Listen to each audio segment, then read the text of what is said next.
साथ इंस्टाग्राम भी करवा देंगे। ये जब उनसे पूछा गया क्रॉस एग्जामिनेशन में प्रोसिक्यूशन के विटनेसेस से कि आपने नक्शा मौका में जो है वो रोशनी का जिक्र नहीं किया, तो उन्होंने जो है वो इस बात को एडमिट किया। ये भी एक प्रोसिक्यूशन की स्टोरी में बहुत बड़ा डेंट था, इस वजह से जो है वो मुलज़म जो है वो बरी हो गया। ये ladies and gentleman cross examination है। आप देख रहे होंगे कि मैंने किस तरह से हाईलाइट किया हुआ है जो है वो चीज़ों को, ठीक है। तो ये क्रॉस एग्जामिनेशन आपने जो है वो देखी होगी, किस तरह से हाईलाइट मैंने किया हुआ है। ये भी उसी जो है वो केस की क्रॉस एग्जामिनेशन है। ये भी उसी केस की क्रॉस एग्जामिनेशन आपके सामने मौजूद है। ये मैंने जो सर्कल किए हुए हैं ये डेंट हैं प्रोसिक्यूशन की स्टोरी में बहुत सारे, तो इस वजह से जो है वो मुलज़म जो है वो बरी हो गया। आप ठीक है, उम्मीद है कि ठीक ठाक होंगे, बखैर वफियत होंगे। आज मैंने सोचा कि आप लोगों के साथ एक बड़ी इंटरेस्टिंग स्टोरी जो है वो शेयर करता हूँ। एक ट्रायल जो है वो मैंने रिसेंटली पिछले दिनों में जो है वो किया। 9C का 4000 ग्राम जो है वो चरस जो है वो एक अक्यूज पे डाल दी गई थी, लेकिन किस तरह से हमने कोशिश करके वो पुलिस वालों की तरफ से नाजायज़ जो है गैर कानूनी तौर पर जाली FIR जो है उसमें से मुलज़म को बरी करवाया, और किस तरह से वो बेचारे ने अज़ियतें जो है वो 2 साल तकरीबन जेल में गुजारे, 19 से 20 मंथ जो है उसने गुजारे। मेरे पास जो है वो 482/19 मुकदमा नंबर है उसका। तो हुआ कुछ यूँ दोस्तों कि आज से कोई 2 साल पहले, तकरीबन 2 साल पहले रात 12:30 बजे जिस मुलज़म का कोई रिकॉर्ड ही नहीं था पहले, ना तो उसके ऊपर कोई डकैती की FIR थी, ना ही उसके ऊपर कोई 381A की FIR थी, कोई 379 की भी नहीं थी, तो 9C की FIR जो है वो डायरेक्ट उस पर डाल दी गई कि वो 4000 ग्राम जो है वो यानी कि 4 किलोग्राम चरस जो है वो, जो लोग समझते हैं इस बात को, ऑलमोस्ट मेरा चैनल जो है वो ज़्यादातर लॉयर्स ने ही सब्सक्राइब किया हुआ है, उन्होंने किस तरह से उस बंदे को पुलिस ने जो है वो जाली FIR में जो है वो फंसाया।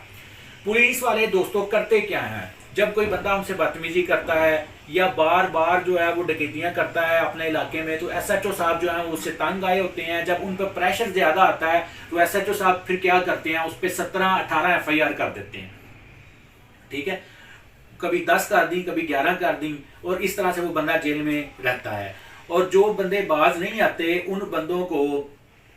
9C की झूठी FIR में जो है वो फंसाया जाता है। क्यों? क्योंकि इसमें 103 CRPC का एक सेक्शन है, लॉयर समझते हैं कि उससे जो है वो इस्तिस्ना है 9C के केसेस को, क्योंकि उसमें सारे पुलिस वाले ही खुद ही गवाह बन जाते हैं 9C के केस में। तो हुआ कुछ यूं कि 4 किलो बुक जो चरस जो है उसमें एक बंदे को फंसाया जाए तो उसकी जो है वो कन्विक्शन जो है वो ऑलमोस्ट कंफर्म होती है, लेकिन पुलिस वालों ने क्या किया कि उस बंदे को इस तरह से फंसाया कि इनसे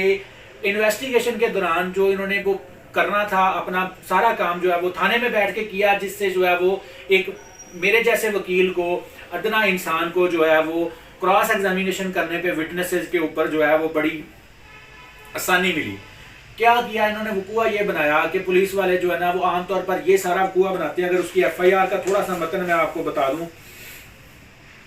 कि फलां जगह पर नाकाबंदी करके इस वक्त CM के ऊपर पुल पर मौजूद हूं कि मुझे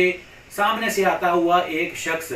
जो पुलिस पार्टी को देकर मुड़कर दबे पांव जो है वो वापस मुड़ने लगा, तो पुलिस ने हमराइयां फलां कांस्टेबलान जो है उस बंदे को जो है वो मशकूक जानकर रोका, जिसके दाएं हाथ में पकड़े हुए नीले शापर में से 4 किलो जो है वो चरस बरामद हुई है, और उसमें से 200 ग्राम बतौर नमूना लेकर जो है वो फोरेंसिक साइंस लेबॉर्ट्री में दोस्तों 5 ग्राम जो है वो नमूना लेके फोरेंसिक साइंस लेबॉर्ट्री में जल्द से जल्द जो है वो 72 घंटे के अंदर जो है वो भेजना होता है,